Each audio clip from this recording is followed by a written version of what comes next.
Hi guys, my name is Alethea. This is Gotcha Covered. Today I'm going to be going over all the spring 2021 trends that you need to know about. Whenever I am doing research for any sort of trend video, I will look up what fashion websites are saying, and if the site is brave enough to leave on comments, I usually see most of the comments being like, ew, who's actually gonna wear any of this? Yeah, it's usually true. A lot of the so-called trends don't actually make it to the mainstream, and if they do, it's some kind of watered down, almost unrecognizable version of the trend. So I feel like it is my job as your friend to try and make some sort of sense out of all this crazy mess and put together a list of trends that are actually practical and fun and cute, and next time you're out shopping, you'll actually know what clothes you need to invest in. And of course, here at Gotcha Covered Fashion, I help women find specifically modest fashion options. Everything I'm listing today is possible to make work in a modest way, but it doesn't have to be styled that way. All right, let's go.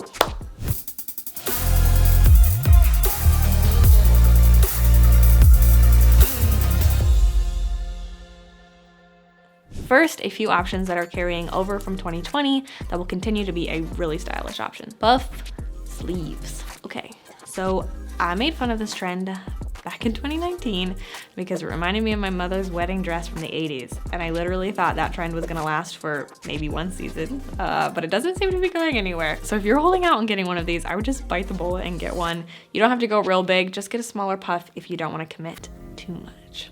Ruching. This will continue to be a cute way to add a flair to an otherwise very simple look, or add a romantic touch to a more upscale look. Long short sets. So longer shorts will continue to be a trend for 2021. I've seen this styled a lot as a short blazer combo, but we're definitely going to see casual versions of this trend as well. This is the time to stock up on long, cute shorts because we all know how difficult it is to find Bermuda shorts that fit well or you actually feel cute in. So this is the year. Go shopping, find something that works for you. Floral dresses. Obviously, floral doesn't really ever go out, but the cottagecore trend of 2020 really solidified the floral dress in fashion. This will come in pretty much any shape, size, style, or length. So there's definitely something for everybody in this trend. If you want to give it that 2021 update, I would go bigger on the print and bolder in the colors. 2021 is going to give way to a lot of bold, extravagant styles, which definitely makes sense. We've been stuck in our houses for 2020 with no real events to wear all of our fun clothes. And I think at some point people realized they don't really have to have an event to wear their eye-catching outfits. I literally started getting dressed up just to go grocery shopping because I had cute clothes and I wanted to wear them somewhere. So a lot of these trends will seem like they're pushing the limits because they literally are. All right, let's start with a big one, cow print. This is just getting started. I think cow print will be a staple for anyone who is bold and ready to make a statement. This will really hit hard later in the year, I think more like winter, fall, but if you want to get ahead on this one, I would make moves sooner than later because once it hits the mainstream, it's gonna go hard. This doesn't have to be a clothing item if that seems like a bit too much for you. You could go a little bit lighter, like a cow print hat, shoes, or even get some cow print nails as a more subtle touch to this not so subtle trend. Y2K inspired fashion. Well, this finally happened.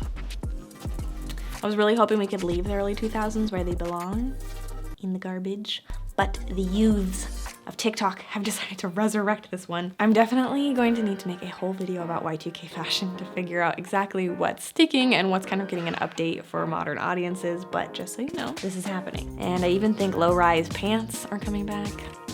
I'm not ready, I don't know if you are, but this one's gonna hurt. One easy casual look to start with is a cardigan that's left open and tied near the top. It's gonna be everywhere, it's easy, it's simple, approachable for someone like me who's PTSD from the 2000s. We'll get through this. Wide leg pants. All right, I've been talking about wide leg pants for a minute, so this is not new for anyone who's been watching my channel, but this is actually the first year since I've started my channel that I've seen Vogue pointed out as an official trend, so I guess it's just happening for real this time. It was happening before, but now rich people know. And if you love your skinny jeans, you don't have to get rid of them, but I would definitely find at least one pair of well-fitting wide leg jeans this year. Be careful when you're shopping, make sure it fits your waist and doesn't bunch up on the floor because otherwise it's just gonna look too big instead of oversized. Black and white. Black and white has always been and will always be a classic combo, so this is definitely going to be one of the easiest trends to start wearing this year. I see a lot of split down the middle looks or checkered print, but go classic if you already have some things in your wardrobe. Really easy thing to get started with right now because I think almost everybody owns something white and something black in their wardrobe. Just put them together, have fun. Inside out patchwork. All right, patchwork has been trending for a few years and 2021 is carrying it forward with a twist, which is a theme in fashion. Usually trends will evolve slightly when they're in style and then suddenly just swing the opposite way when people are tired of them. So the evolution of patchwork is to sew the garment with some of the seams pointed out. This kind of gives it a upscale, almost homemade look, which I think is really cute. Second skin shirts. All right, I'm wearing one of these right now. Look how cute it is. So second skin shirts are extremely tight, usually patterned, long sleeve, sometimes a turtleneck, and made out of a stretchy, silky material. I'm not kidding you, this will be your best modest friend this year. But Alethea, it's skin tight. What do you mean? I mean that this is gonna save you when it comes to layering, especially in the hotter months. This is by far the best way to style a V-neck outfit like I'm doing now, and will be extremely useful in our next trend.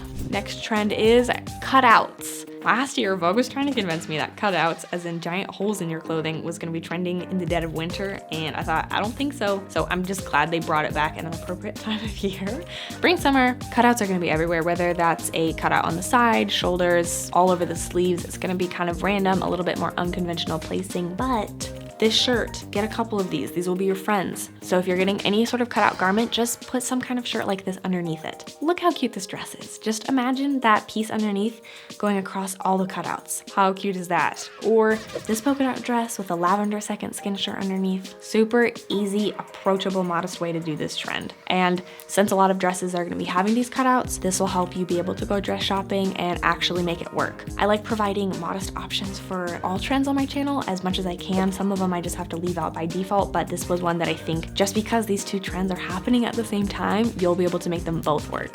Next trend is my knit skirt sets trend. Super excited about this one. 2020 definitely showed us the need for very comfortable clothes that also work as a professional outfit, and knit skirt sets will be a great way to get dressed for literally your whole day, from Zoom meetings to errands, just hanging out at home. This will be practical and classy for pretty much every activity. Plus, this works as either an illusion dress, or you can wear each piece as a separate to get more looks out of the same outfit. Knit vests. This is a trend I saw pretty much all throughout 2020, mostly on influencers or very style conscious people. I think it's gonna hit the mainstream this year, especially now that it's getting a little bit warmer and makes a little bit more sense to wear something lighter. I usually see this paired on top of some kind of dress shirt, matched with jeans or casual pants. The vest should definitely be oversized, but it can be colorful and bold or very simple and classy. Statement collar. So, pandemic definitely affected a lot of things more important than fashion, but it affected fashion, that's for sure. A lot of people are starting to want above the keyboard fashion, which leads to kind of top heavy looks. And since a lot of people are working from home, they gotta get some sort of eye-catching statement shirt. So if people are getting tired of the puff sleeve look, they're gonna move to a statement collar. This comes with a lot of different styles, colors, even sizes. If you want a lighter version of the trend, which is how I'm definitely gonna start this, I would suggest a smaller collar with some kind of bejeweled aspect or embroidery. Redefined dress shirt. Right. I like a good button-down dress shirt, but I've been bored with it recently and I haven't seen it really hit mainstream fashion in a while. So if you're like me, you'll be glad to know that the classic button-down shirt is getting a makeover. And I'm ready for that. I think it's time. This can mean a lot of things. So either wearing it extremely oversized, adding some sort of inventive detail on it. This will definitely be a staple in any woman's wardrobe. So definitely get a cute button-down this year that you love, because there will be a lot to choose from. Home crafted touches. This is a trend that anyone can get into, either buying this from the store or adding a DIY finish to an old sweater. This trend is large, sometimes uneven stitching to literally any garment. I really like this trend because it embraces imperfections and lets us get a little crafty. And if you're terrible at hand sewing like me, this is a project that even we can do, because worse is better. Last, but of course not least, is the upbeat happy clothes trend. 2020 was a terrible year for a lot of people. I think we could all use a pick-me-up, even if it's literally just from our clothes. So I'm predicting we're gonna see a lot of bold, electric prints, bright colored stripes, or even just smiley faces on everything. I think boldness, extravagance, and even pushing the limit on what matches is gonna be a huge trend for 2021. If you wanna know a brand that does this really, really well, and I think is going to be a front runner for this trend, Farm Rio. This is not sponsored, I'm just supporting them out of the goodness of my heart. Definitely check them out if you wanna see some really cool, fun takes on this trend. I love their clothes, I've been eyeing it for all of 2020, and I think they're really gonna hit their stride for 2021 as people are seeking out these more unconventional, bright patterns. All right, that was the end of my list for fashion trends for spring 2021. Hopefully that was helpful for you. If it was, throw me a big thumbs up and definitely subscribe if you are not subscribed yet. And please let me know what your favorite trend was down below, or something that I might have missed, something that you're looking forward to wearing this year. And I will see you next time. I put out fashion related content once in a while, sometimes, whenever I want. All right, peace.